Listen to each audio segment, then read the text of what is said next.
This is the rhythm of the night. Oh, night. Oh, yeah. S'il vous plaît, abonnez-vous à notre chaîne avant la vidéo. Aujourd'hui, nous vous proposons le souvenir d'un des plus grands classiques des années 90. Vous l'avez sûrement entendu ou dansé plusieurs fois sans imaginer tout ce qui se cache derrière sa création. Dans d'autres vidéos, nous avons parlé de déception dans la musique, de Milli Vanilli à Baltimore et Philip Singh. Aujourd'hui, on vous en raconte une autre avec ce souvenir de Corona, et leur super chanson, The Rhythm of the Night. Tout d'abord, Olga Maria de Souza est née à Rio de Janeiro le 16 juillet 1968. Ses parents, passionnés de musique, ont transmis cette passion à leur fille en lui donnant des cours de chant dès son plus jeune âge. Elle a montré un grand talent pour les arts de la scène. Après avoir terminé ses études secondaires, Olga a commencé à travailler dans une banque. Chaque année, pendant sa période de vacances, elle voyageait en Europe, visitant des pays comme l'Espagne, la France et le Portugal. Cependant, en 1991, encouragée par son ami, le footballeur Pelé, qui parlait toujours des merveilles de l'Italie, elle visita ce pays pour la première fois. Quelque chose a changé pour Olga, elle a été complètement captivée par Rome. Elle a décidé de quitter son emploi et de s'installer définitivement en Italie. Pour subvenir à ses besoins, Olga a commencé à donner des cours de chant dans des cours de danse latine, comme le Lombato. Elle a également commencé à chanter dans des bars et des clubs à Rome, adoptant le nom de scène Corona. Quelques années plus tard, au début des années 1993, Corona a eu son coup de chance. Alors qu'elle se produisait dans un club, elle a rencontré le DJ et producteur italien Francesco Bontempi, connu sous le nom de Checo parmi ses amis. Checo a approché Corona, et lui a dit qu'elle avait une belle voix, qu'elle jouait bien sur scène et qu'elle avait du rythme et du style.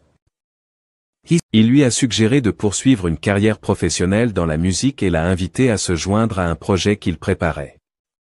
Checo avait joué de la batterie dans divers groupes au cours des années 70, et dans les années 80, il a eu son propre passage en tant que chanteur sous le nom de Lee Moro, réalisant d'importants succès Eurodisco.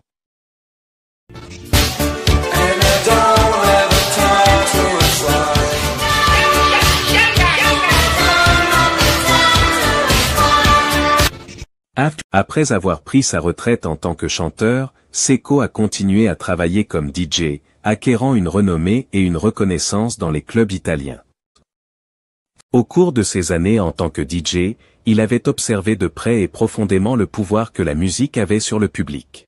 Pendant longtemps, il avait nourri l'idée de devenir célèbre et riche en lançant une chanson qui allait devenir un phénomène sur les pistes de danse, un titre irrésistiblement dansant auquel les gens ne pouvaient résister.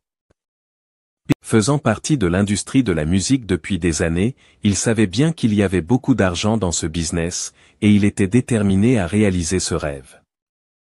Pour exécuter son projet, Checo a réuni un groupe de musiciens et de chanteurs et a commencé à travailler sans relâche pour créer une chanson, en se concentrant principalement sur la recherche du bon rythme.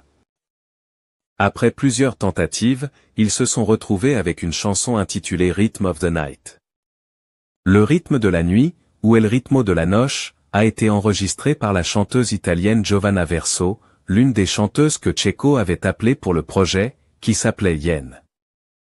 La musique de la chanson a été inspirée par le morceau Playing with Knife du groupe anglais Visa Inc. C'est à peu près au même moment que Checo a rencontré Corona dans une boîte de nuit à Rome et a eu l'idée qu'il y aurait plus de chances de succès en faisant doubler le chant par Corona. Cette décision était basée sur le fait que le chanteur brésilien se déplaçait mieux sur scène, avait un meilleur charisme et une silhouette plus élancée. Checo a décidé de combiner le meilleur des deux femmes, la voix formidable de Yen et l'apparence physique et le style de Corona. The Rhythm of the Night est sorti en Italie, le 1er novembre 1993, et est resté au sommet des charts pendant 16 semaines consécutives.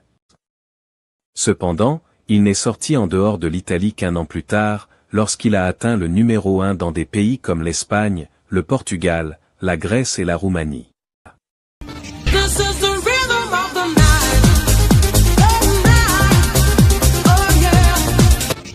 Au Royaume-Uni, la chanson a passé 4 semaines au numéro 2. À l'été 1994, il a atteint sa position la plus élevée dans les charts Billboard, atteignant le numéro 11. 1994 a été une année de travail acharné pour Olga, également connue sous le nom de Corona, alors qu'elle voyageait dans le monde entier, interprétant son énorme succès.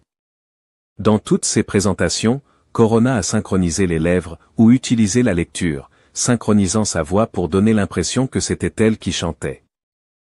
The Rhythm of the Night a reçu plus de 15 disques d'or et de platine dans le monde et a été la chanson la plus jouée et dansée de 1994. La renommée de Corona a grandi dans le monde entier et elle a été adorée pour sa charmante personnalité, ce qui lui a valu le surnom de reine de l'Eurodance.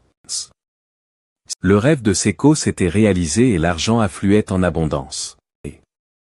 Pour une raison peu claire, la voix originale de The Rhythm of the Night, Yen, ne voulait pas continuer à faire partie de la déception. Cependant, Checo ne s'est pas découragé et a demandé à un autre chanteur nommé Sandy Chambers d'enregistrer d'autres chansons pour Corona à doubler. Étonnamment, très peu de gens ont remarqué ce changement de voix. Le 4 avril 1995, le premier album officiel de Corona est sorti, intitulé à juste titre The Rhythm of the Night, qui comprenait 3 autres chansons à succès, Baby Baby, Try Me Out et I Don't Wanna Be a Star.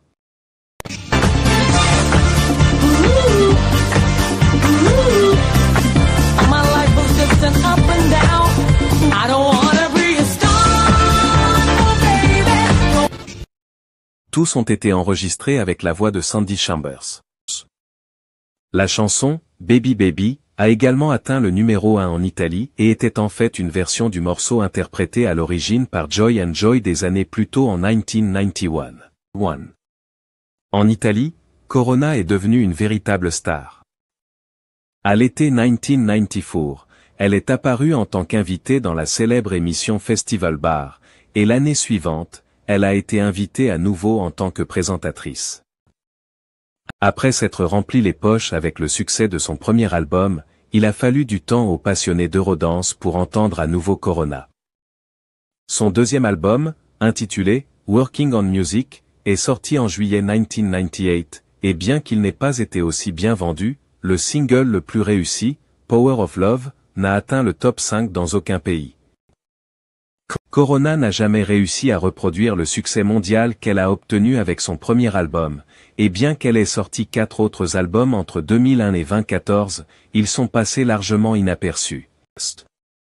Dans sa vie personnelle, Olga a épousé un Brésilien en Italie dans les années 90 mais a rapidement divorcé. En 2002, elle se marie une seconde fois à Miami avec l'homme d'affaires italien Gianluca Milano, avec qui elle vit actuellement. En 1998, le magazine italien L'Espresso rapportait qu'Olga était la Brésilienne qui payait les impôts les plus élevés d'Italie en raison de son énorme fortune. À 23 ans, Olga a déclaré dans une interview qu'elle avait sa vie bien installée avec une maison à Sao Paulo et une autre à Rio de Janeiro, une maison à Rome, une maison au Portugal, une maison en Espagne, et une très bonne vie financière.